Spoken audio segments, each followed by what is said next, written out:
En Hechos de la Historia RD. Doctor Ramón Ceballo en Una Hora de Verdades. Biografía del presidente Silvestre Antonio Guzmán Fernández.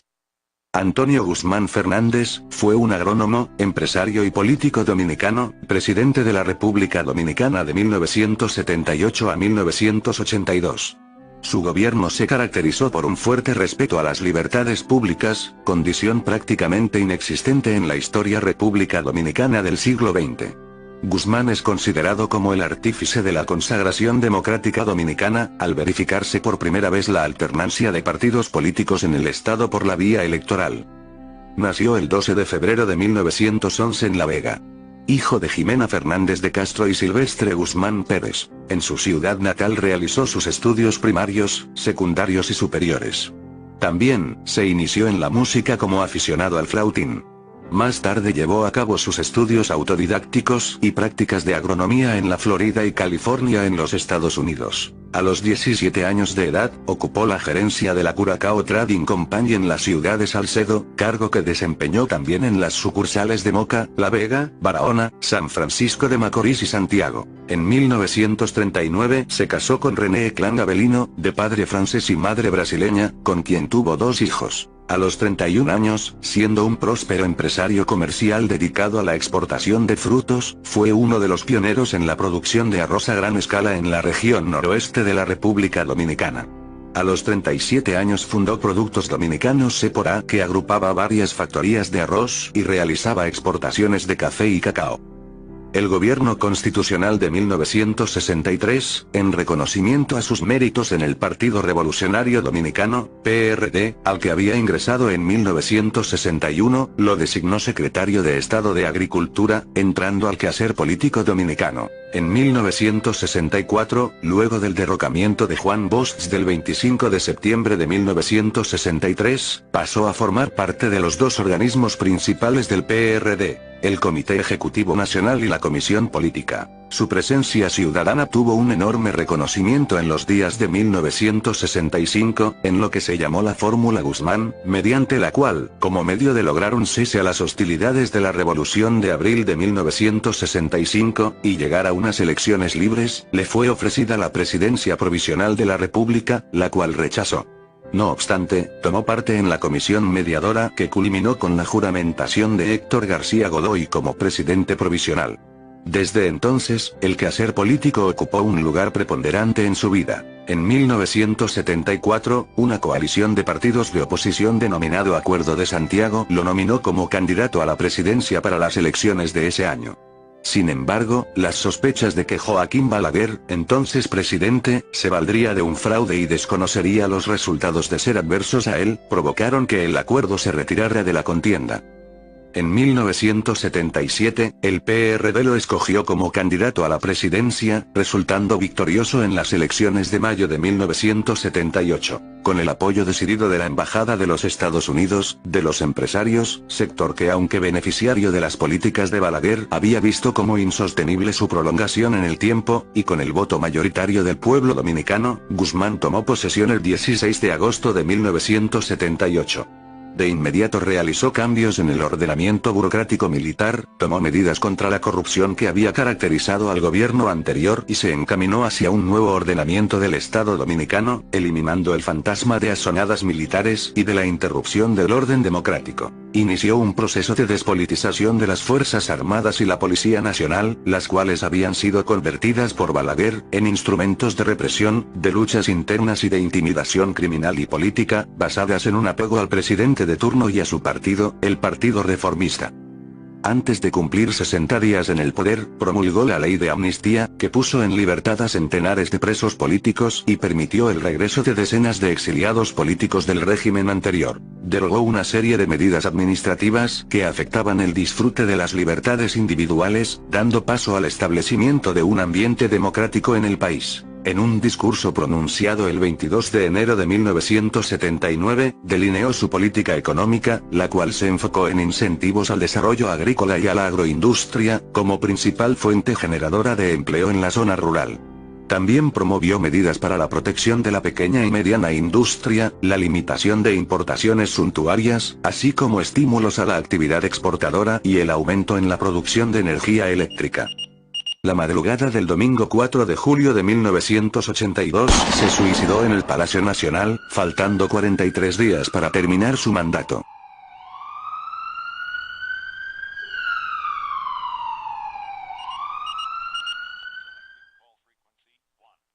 A continuación el discurso de toma de posesión, del presidente Antonio Guzmán Fernández.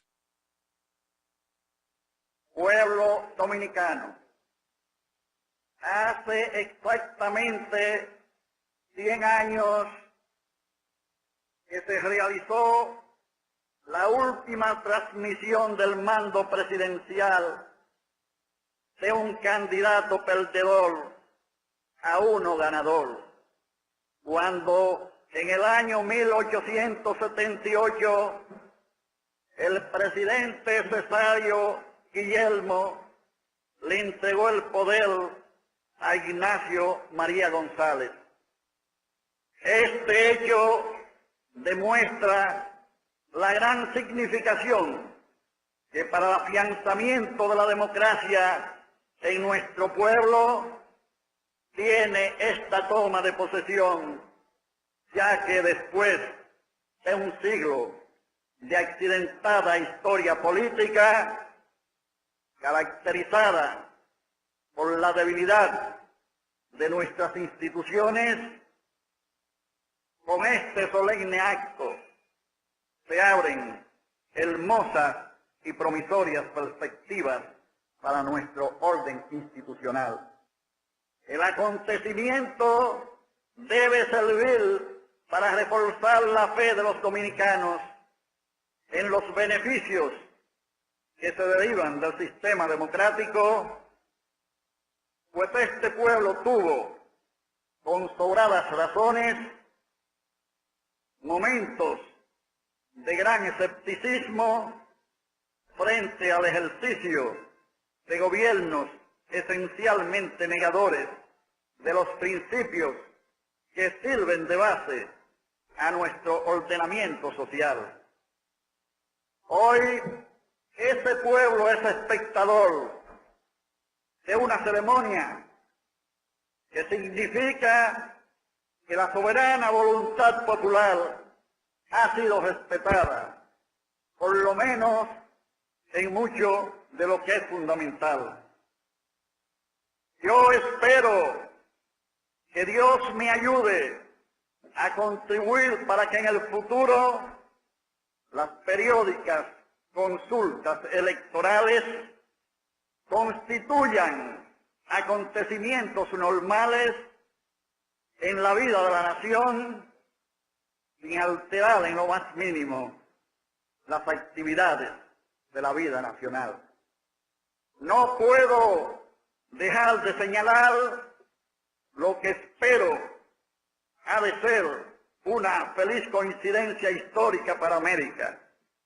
Fuimos la primera ciudad del Nuevo Mundo en 1492. Era entonces cuando Santo Domingo irradiaba cultura y civilización hacia todo lo conocido del continente. En 1978, con las elecciones de mayo y todo lo que vino después, hemos dado un ejemplo a los pueblos hermanos de que con tesón, patriotismo, optimismo y solidaridad se puede salvar la democracia. Por eso cobra mayor significación para el gobierno y para el pueblo dominicano la prestigiosa presencia en este acto de ilustres jefes de estados y misiones especiales de naciones amigas, distinguidos dignatarios eclesiásticos y personalidades nacionales y extranjeras vinculadas a instituciones y actividades políticas, económicas y culturales que estimamos como una alentadora prueba de confianza. Vale la pena recordar, dejando a la historia que juzgue a los hechos y a los hombres que hemos intervenido en este proceso, los acontecimientos que hoy culminan. Tras 12 años de gobierno reformista, iniciamos la campaña electoral, la cual tenemos que reconocerlo, que se desarrolló en un clima de relativa tranquilidad, pero que sin embargo se caracterizó por la polarización cada vez más fuerte de dos opciones: el Partido Reformista y el Partido Revolucionario Dominicano.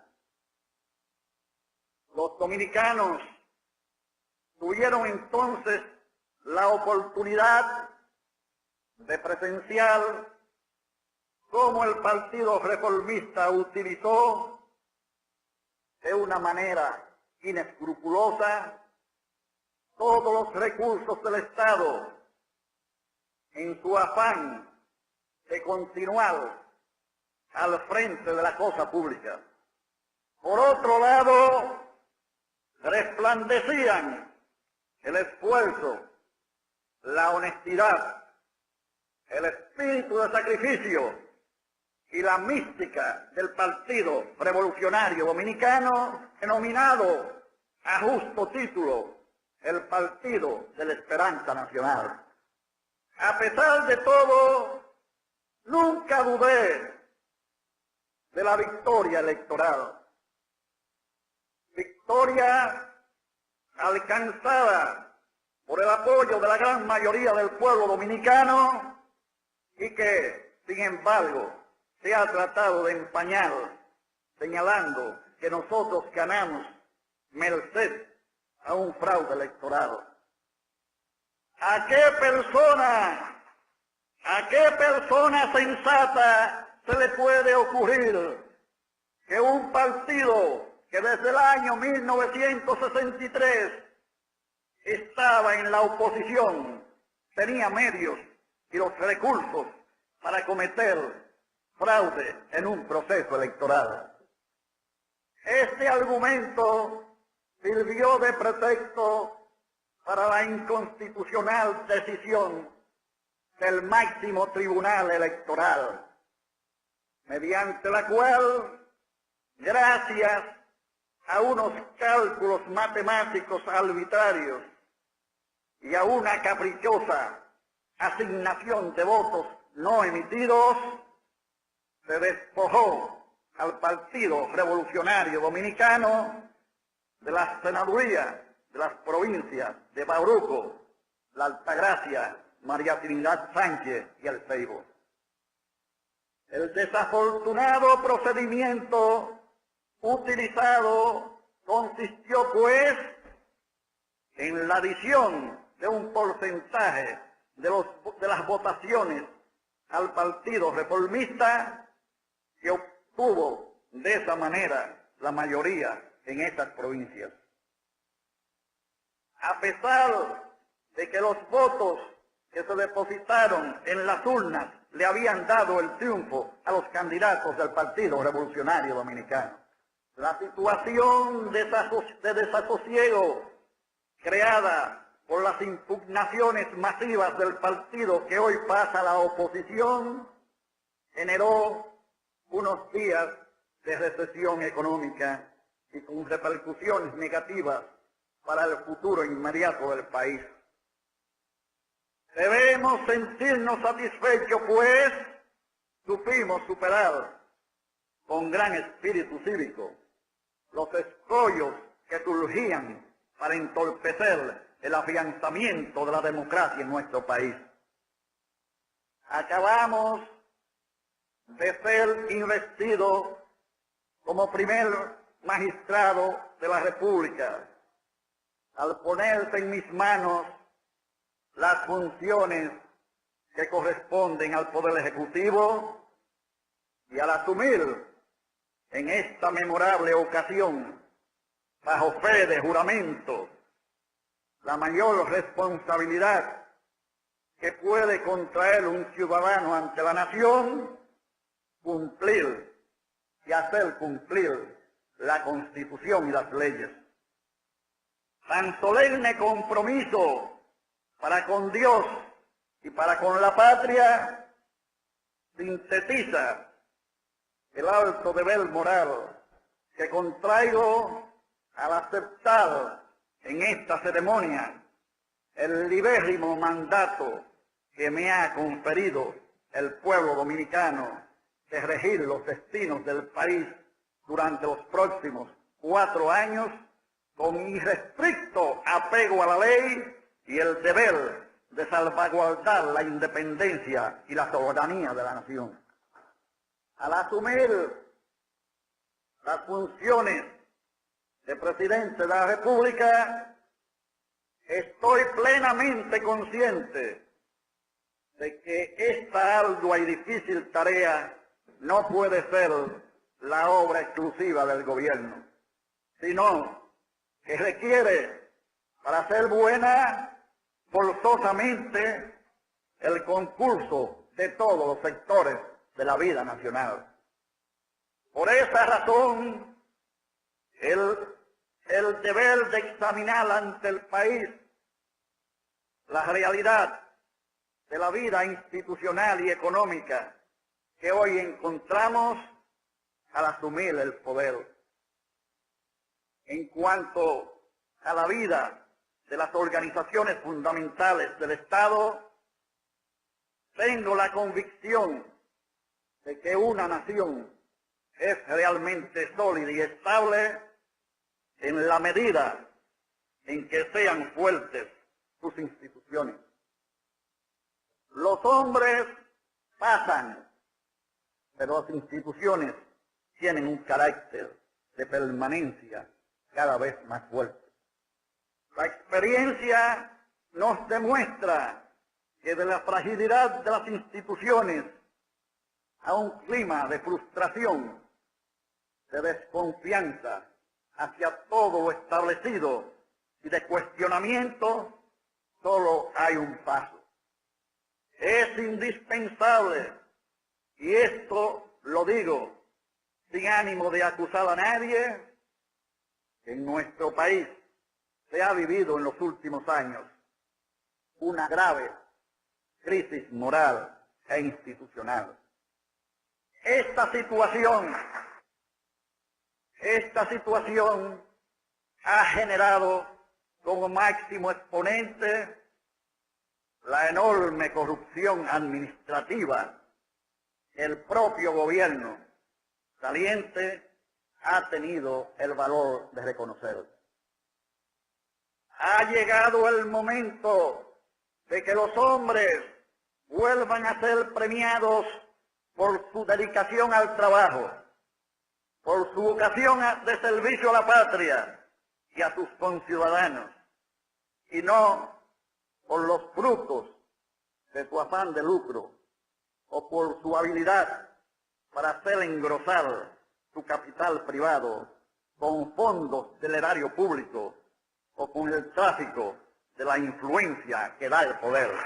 En cuanto a nuestra economía, es justo reconocer que ha gozado de años de bonanza en el pasado reciente, especialmente debido a los altos precios del azúcar, del café, del cacao y del oro.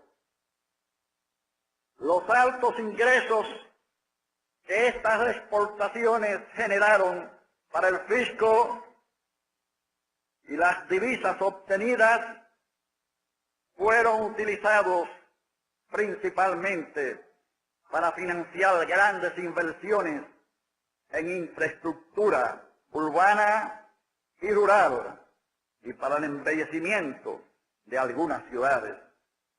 Pero se descuidaron las propias empresas del Estado, tales como el Consejo Estatal del Azúcar, la Corporación Dominicana de Electricidad y otras de las corporaciones de empresas estatales. El país logró durante varios años altas tasas de crecimiento económico y el sector privado respondió a los incentivos, tanto fiscales como de financiamiento, creados para orientar la inversión hacia determinados sectores. Este proceso ayudó a expandir una clase media que deberá contribuir fuertemente nuestro desarrollo futuro. Sin embargo, este crecimiento no benefició a los grupos de menor ingreso debido al congelamiento de los salarios en el sector público, al descuido de los servicios públicos tales como salud, seguro social y educación, a la ausencia casi total de mantenimiento de obras del Estado, al abandono de nuestra gente del campo, a la escasez de alimentos y oferta de materia prima agrícola como consecuencia de una política agraria incorrecta que no promovió la producción. Por otra parte, nuestra administración pública se ha ido desorganizando por la excesiva concentración de las decisiones y al mismo tiempo por la falta de coordinación de política económica entre las instituciones y los organismos que inciden sobre el acontecer económico dominicano. Todo esto significa que desde 1975 el crecimiento de nuestra economía se ha tornado lento al no aumentar significativamente la capacidad de demanda de nuestro mercado interno, al irse reduciendo los precios de los principales productos de exportación, con excepción del oro, y al ser menor la eficiencia del Estado como administrador de la cosa pública. La situación antes esbozada no debe ser motivo de incertidumbre ni de pesimismo, pues tengo fe en los hombres y mujeres honestos de nuestro país que están dispuestos a contribuir para lograr un futuro más promisorio para nuestros hijos. En este sentido, me propongo a la cabeza del gobierno que hoy se inicia, dirigir todos nuestros esfuerzos hacia el logro, en primer lugar, de una verdadera institucionalización, tal como he manifestado en ocasiones anteriores. Para alcanzar esta anhelada meta es necesario que se consagre la alternabilidad en el poder y, por tanto, que el principio de la no reelección sea incorporado a los preceptos constitucionales. Además, es necesario que se fortalezcan los poderes del Estado. Sobre este particular, en mi calidad de titular del Poder Ejecutivo, debo significar que las labores del gobierno deben ser realizadas mediante el esfuerzo mancomunado del Poder Legislativo, del Poder Judicial y del Poder Ejecutivo. Espero que el Poder Legislativo, en su elevada misión de hacer las leyes normativas de nuestro desenvolvimiento social, coloque siempre los intereses supremos del pueblo dominicano por encima de los intereses y pasiones partidistas. Por mi parte, puedo asegurar que los proyectos que como presidente de la República someteré a la consideración del Congreso Nacional serán inspirados en la búsqueda de soluciones viables a los grandes problemas nacionales del desarrollo del país y de la felicidad de todos. Esta actitud que entiendo necesaria para mantener el clima de concordia nacional, espero que sea observado tanto por los legisladores del partido de gobierno como por los otros que militan en los partidos de oposición. Recordemos que el pueblo y la historia serán los llamados a juzgar las actitudes que cada uno de nosotros asumamos en los próximos 4 años. En cuanto al Poder Judicial, es una inquietud palpable en la ciudadanía la necesidad de adecentar la administración de la justicia. Prestigiosas voces se han elevado reclamando la creación de la carrera judicial, el mejoramiento de las condiciones de vida de trabajo de los servidores judiciales, la inamovilidad de los jueces y la verdadera independencia de nuestra judicatura en sus actuaciones. Comparto plenamente ese reclamo, el cual tendrá que ser complementado con la realización de una reforma de nuestro sistema penitenciario. De conformidad con nuestras disposiciones constitucionales, corresponde al Poder Ejecutivo el nombramiento del personal auxiliar de la justicia. Pero la grave responsabilidad de nombrar a los jueces de nuestros tribunales le corresponde al Senado de la República. Doctor Ramón Ceballo en Una Hora de Verdades.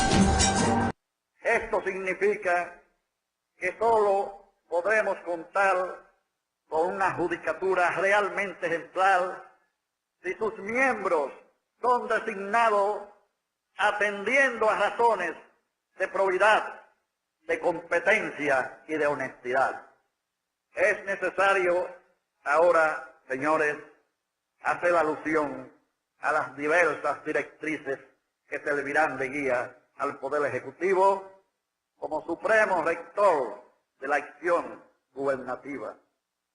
En primer lugar, y tal como prometí durante la campaña electoral, haremos un gobierno de unidad nacional, porque en el gabinete y en las organizaciones estatales estarán representados los mejores hombres del país, sin distinguir banderías políticas. Con esa medida se garantiza que, dejando de lado los sectarismos políticos, las actividades y decisiones del gobierno resulten de una fructífera diversidad de conocimientos, ideas y potencialidades que garanticen la primacía del interés general y la obtención del bien común. No se debe confundir, pues, la unidad de todos los sectores de la vida nacional en torno a miras y propósitos comunes para el engrandecimiento patrio con las alianzas partidistas postelectorales. En otras palabras, la verdadera unidad nacional está por encima de los partidos políticos. Como presidente de todos los dominicanos, nos toca ahora encontrar nuevas soluciones a nuestros viejos problemas. Fundamentalmente, tendremos por delante una doble tarea a partir de hoy: dinamizar la economía para que al mismo tiempo aumente el bienestar de nuestra nación. Para lograrlo, trataremos de ensanchar nuestro mercado interno y fomentar decididamente nuestras exportaciones para crear demanda hacia los productos nacionales, lo cual redundará en un aumento de la producción y por ende en un aumento de la inversión y el empleo en el sector productivo nacional. De igual manera, llevaremos a cabo una labor de saneamiento y capitalización de las empresas del Estado, tales como el Consejo Estatal del Azúcar, la Corporación Dominicana de Electricidad y la Corporación Dominicana de Empresas Estatales, para que así el Estado contribuya a la producción nacional sin competir directa o negativamente con el sector privado. Para ensanchar el mercado interno, pensamos mejorar los servicios públicos, la operación de los programas de gobierno y el mantenimiento de las obras públicas, dándole así cabida a los dominicanos que quieren servir a la patria. Igualmente, pensamos que es necesario que las construcciones, las obras públicas y, si posible, las privadas, den más empleo de lo que hasta ahora se ha logrado, utilizando más obreros y menos equipos pesados, siempre que las características de las obras así lo permitan.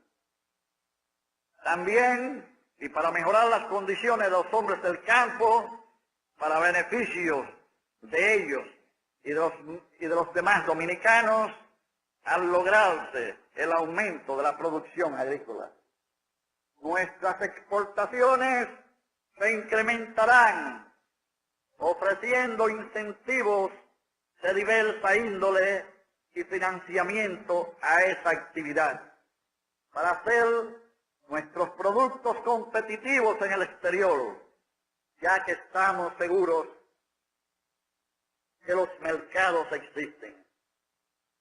Para identificar esos mercados es necesario que nuestro cuerpo diplomático esté al servicio de nuestras exportaciones. Y para poder mantener esos mercados es necesario poder cumplir con los compromisos que se contraigan y que logremos niveles aceptables de calidad. Al mismo tiempo, que daremos incentivos al productor nacional a incrementar cada vez más su producción, mantendremos en observación los precios y costos internos para evitar presiones inflacionarias indebidas, así como nuestra balanza de pagos, a fin de evitar efectos nocivos sobre nuestro signo monetario. También creo que el Estado debe ponerle más atención al sector minero y al petrolero, incrementando la prospección bien supervisada de nuestros posibles yacimientos para conseguir luego una explotación que preserve nuestros recursos y beneficie netamente al país. Está claro que los cambios de orientación de la política económica requieren dedicación y sacrificio de todos los partícipes que el Estado habrá de requerir en el futuro nuevos ingresos para hacerle frente a sus nuevas obligaciones. Por otra parte, creo firmemente que ha llegado el momento de prestar una mayor atención a nuestra agricultura, necesaria para el bienestar de todos los dominicanos, especialmente al considerar que somos un país que fundamentalmente vive de su tierra. He repetido durante toda la campaña electoral que es necesaria la dinamización de este importante renglón de la vida nacional. Dentro de nuestra política agropecuaria pretendemos iniciar una verdadera reforma agraria científica y justa, es decir, que no considerará en simples reparticiones de tierras guiadas por criterios esencialmente políticos partidaristas. El criterio que primará para la selección de los asentados será, ante todo, su probado amor al cultivo de la tierra. Por otra parte, concebimos la reforma agraria como algo que debe ir acompañado de una política crediticia justa dirigida a los sectores que más inciden en la producción, esto es, a los medianos y pequeños productores, y que lleguen los recursos necesarios en el momento oportuno a sus manos. La asistencia técnica y el mercadeo jugarán el papel que les corresponde dentro de este proceso, y a los agricultores se les suministrarán semillas certificadas y variedades de alto rendimiento. Además, se harán estudios ponderados para la zonificación de los cultivos a fin de racionalizar los tipos de siembra en cada región y para implantar el seguro agrícola con el propósito de compensar en algo las pérdidas de nuestros agricultores cuando las condiciones climatológicas y de otra índole les sean adversas. Esta política deberá iniciarse con el mejoramiento inmediato de los proyectos agrarios ya establecidos. Con todo lo anterior, aseguraremos el aumento de la producción que redundará de inmediato en el abaratamiento en el costo de la vida y en la reducción de las importaciones de productos alimenticios, lo que supone no solo el mejoramiento de las condiciones de vida de nuestros hombres y mujeres del campo, sino de todos los habitantes del país. En el campo de la salud, mi gobierno no escatimará esfuerzo alguno para que los servicios médicos, fundamentados en programas continuos de medicina preventiva principalmente y asistencial en segundo lugar, puedan llegar a las más apartadas regiones. Los programas materno-infantil y nutricionales serán fortalecidos con miras a garantizar la salud de las madres dominicanas y de sus hijos, contribuyendo con ello a atender un aspecto tan descuidado en los programas de salud desarrollados hasta ahora. Es necesario dotar de equipos, de personal médico, paramédico y administrativo y de medicinas suficientes a los centros de salud existentes a fin de hacerlos verdaderamente funcionales. En esta área, otra de nuestras metas es la reestructuración, revisión y puesta al día del sistema de seguros sociales administrado por el Instituto Dominicano de Seguros Sociales para garantizar un eficiente servicio a sus asegurados y pensionados. Ya he señalado en discursos anteriores que el futuro de nuestra juventud se genera en el presente. Por eso necesitamos ajustar la educación a las exigencias del desarrollo económico, social y cultural. El gobierno que hoy se inicia impulsará la educación en función del desarrollo. Pero para ello es necesario que los programas existentes se ejecuten con eficiencia y que las escuelas sean dotadas de los equipos, materiales y recursos humanos requeridos para su óptimo funcionamiento. Será meta y preocupación nuestra la expansión y el mejoramiento progresivo de la educación preescolar y la prolongación de la educación general, la coordinación entre la educación técnica y la educación general, el mejoramiento de la escuela primaria rural con miras a garantizar las mismas oportunidades educativas de las ciudades a la población rural.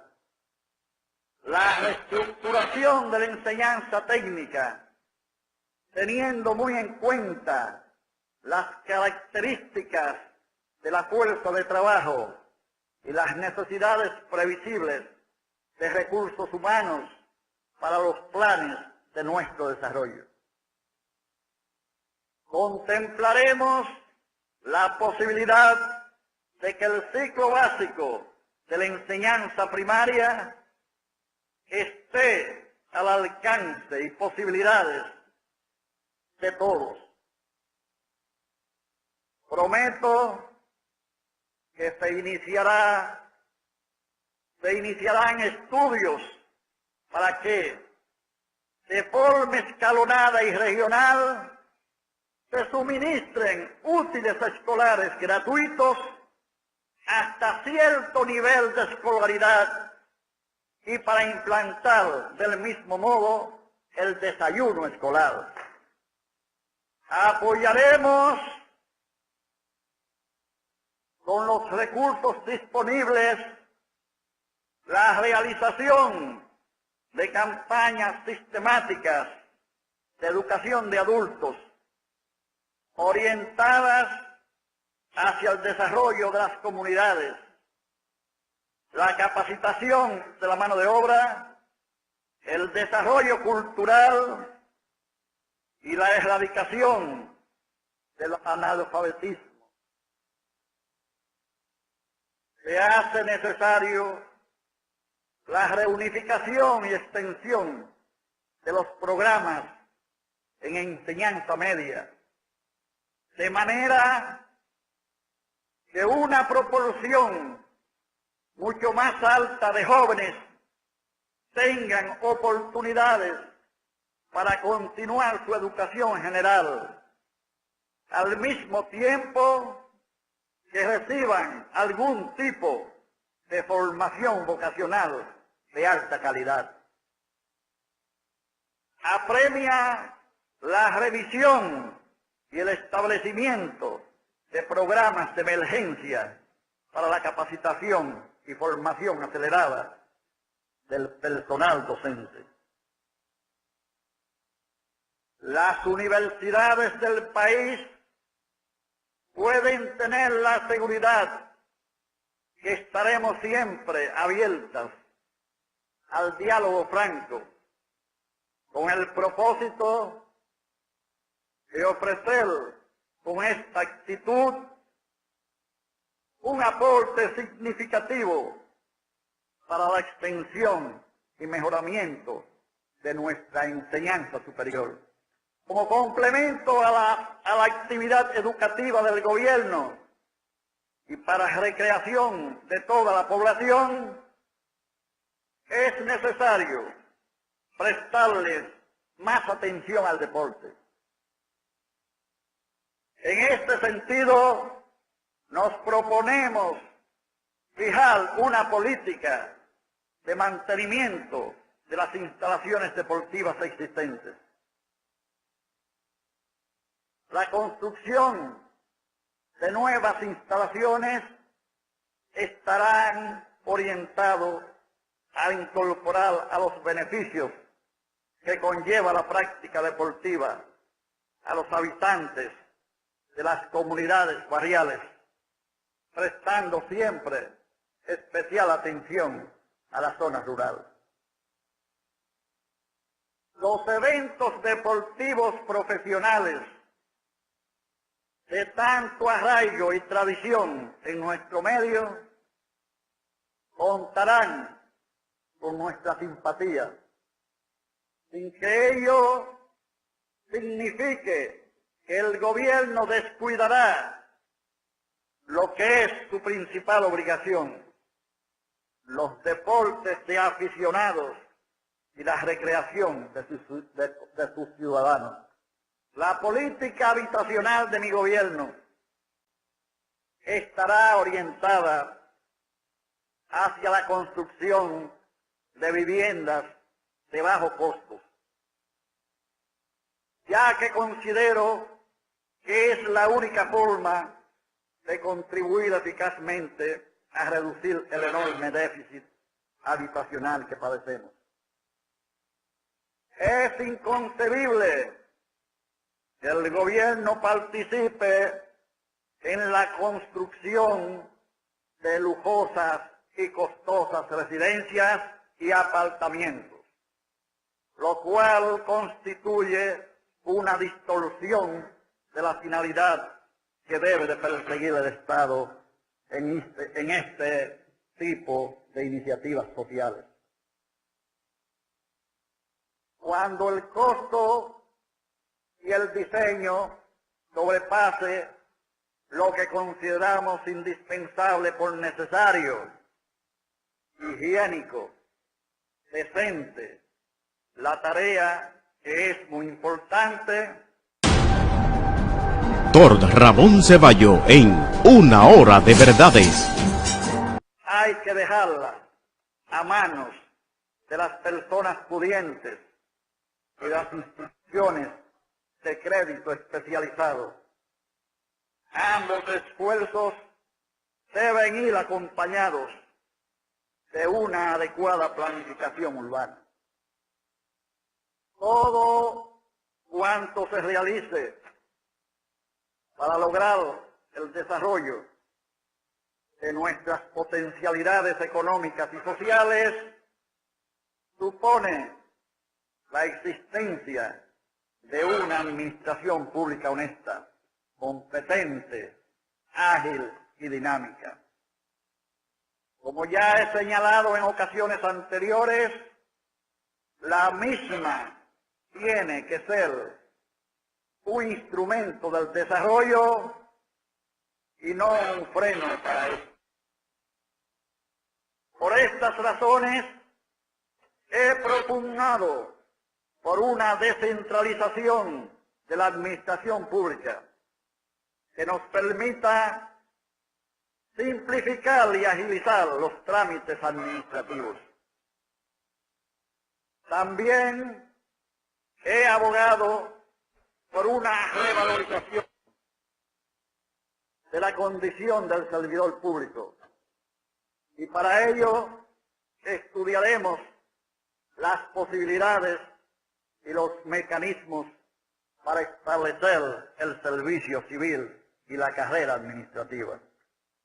Los funcionarios y los empleados públicos, tal como señalé al principio, deberán caracterizarse por el cumplimiento estricto del deber y sobre todo por la honestidad con que desempeñen sus funciones. Quien les habla actuará con energía en aquellos casos en que compruebe corrupción administrativa. Por ello, exigimos a los más destacados servidores públicos una declaración jurada de sus bienes al tomar posesión de sus cargos y haremos cuanto sea necesario para que desaparezca una nociva práctica que consiste en la solicitud de dádivas a nuestros ciudadanos en oficinas y departamentos de la administración pública cuando se apersonan para resolver problemas de índole diversos. Al mismo tiempo, se prescindirá de los servicios de aquellos funcionarios públicos que no desempeñen real y efectivamente alguna labor que justifique el pago de un salario que es dinero que en última instancia proviene de los fondos que aporte el erario público a los contribuyentes. Doctor Ramón Ceballo en Una Hora de Verdades. Al conmemorarse en este día el aniversario de la restauración de la República, gesta patriótica en la cual nuestras invencibles tropas se vistieron de gloria en los campos de batalla, recuperándose la soberanía nacional, quiero reafirmar mi firme propósito de impulsar como su comandante en jefe la institucionalización de las Fuerzas Armadas y de la Policía Nacional. Doctor Ramón Ceballo en Una Hora de Verdades.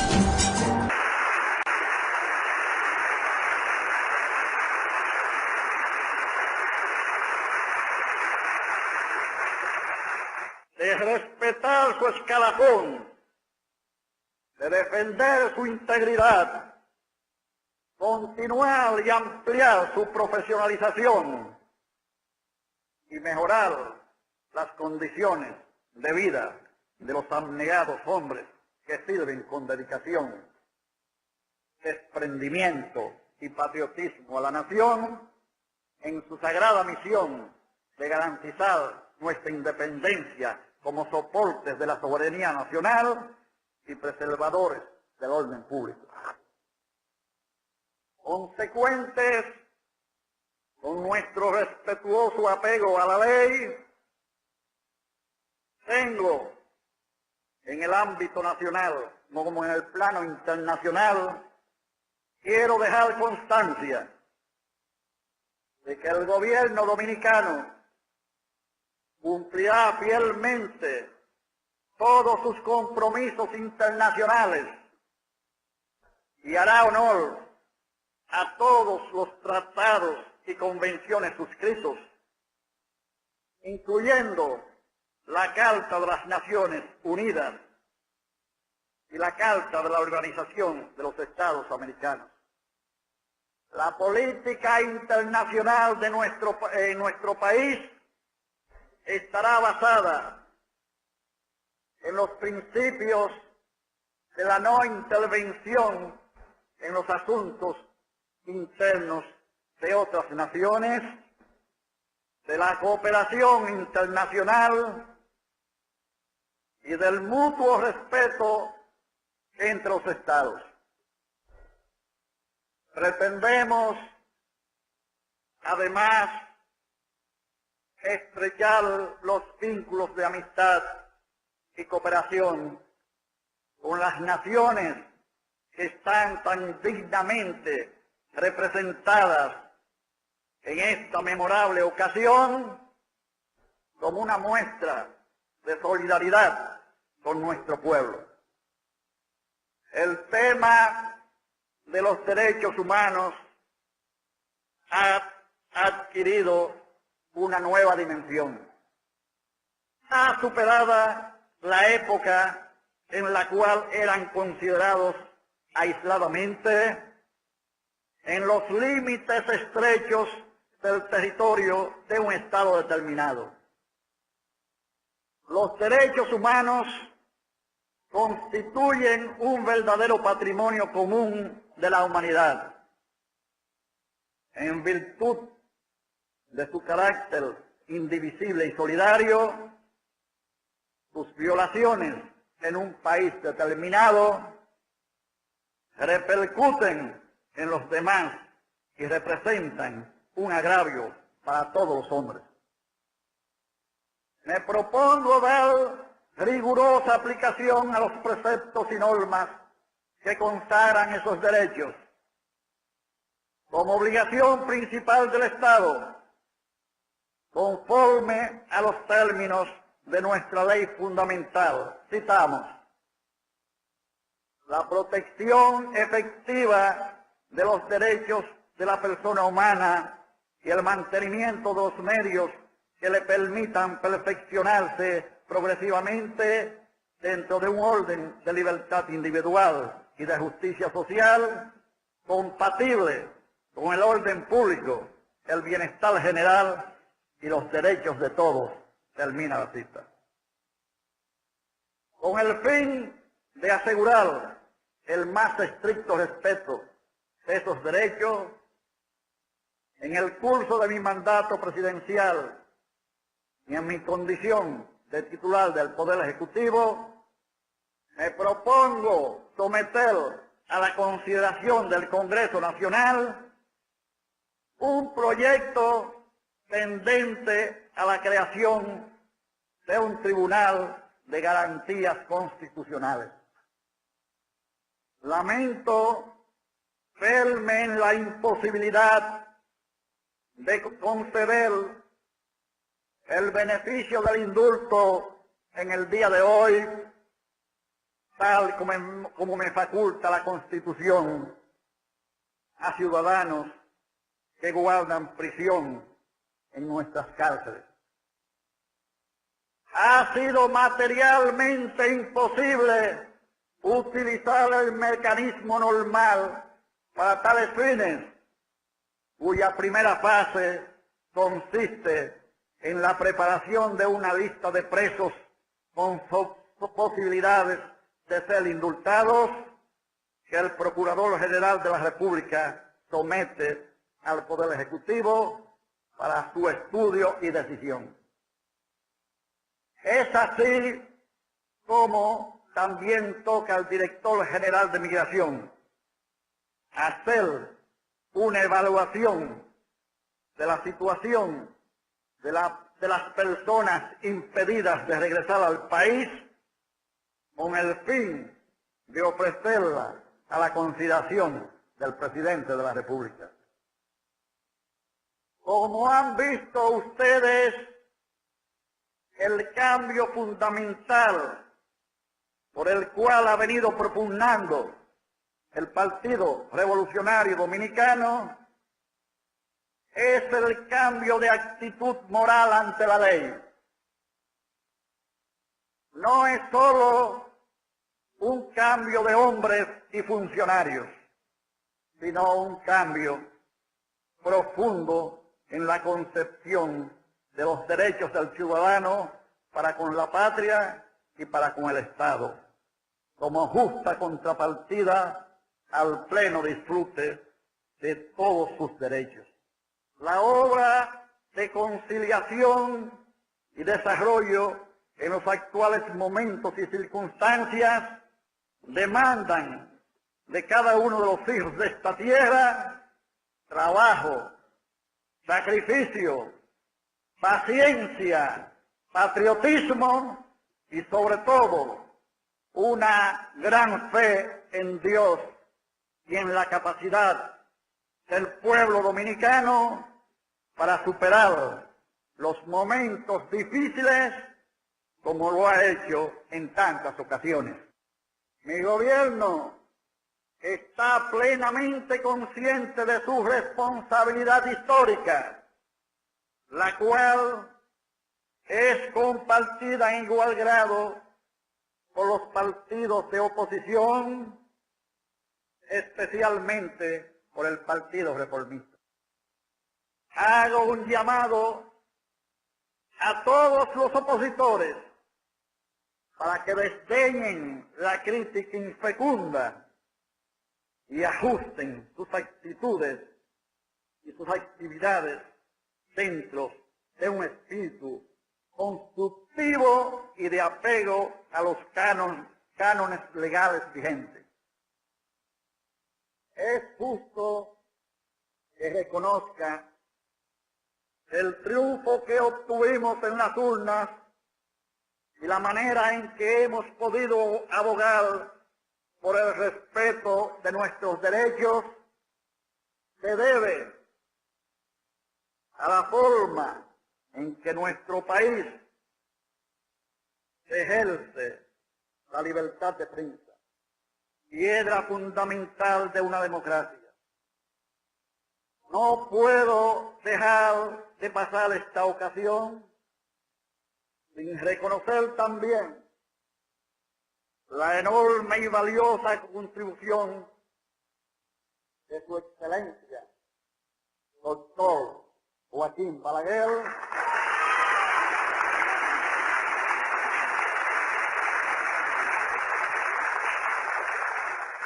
para la cristalización de esta histórica transmisión pacífica del mando presidencial. También hay que reconocer que en los últimos años de su administración se iniciaron obras de infraestructura de enorme valor para el futuro desarrollo de nuestra nación. Esas obras serán concluidas y las existentes serán mantenidas como lo merecen. Antes de terminar, quiero referirme de manera especial a los abnegados hombres y mujeres del Partido Revolucionario Dominicano,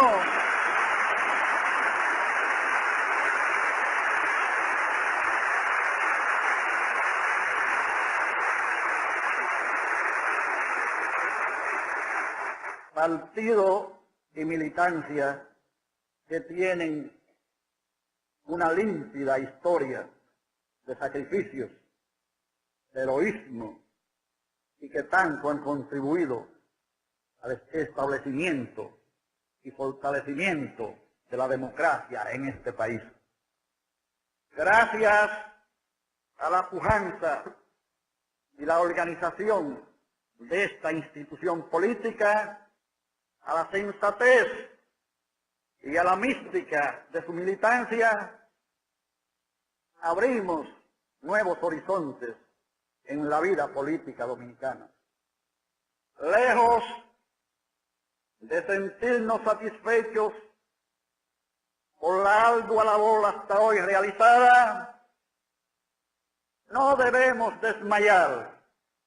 Debemos seguir trabajando por el bienestar de todos los dominicanos, con desprendimiento, amor y abnegación.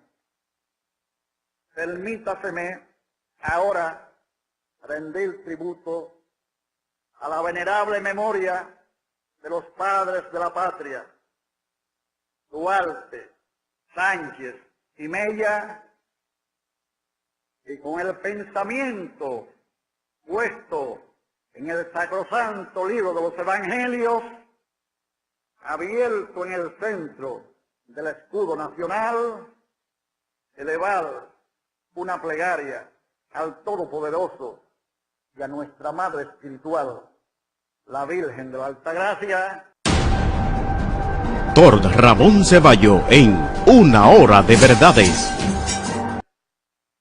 Para que colme a nuestro pueblo de bendiciones y para que ilumine nuestras decisiones a fin de poder cumplir con el solemne juramento que presté, contribuyendo así a forjar una patria cada vez más próspera, floreciente y feliz. Muchas gracias.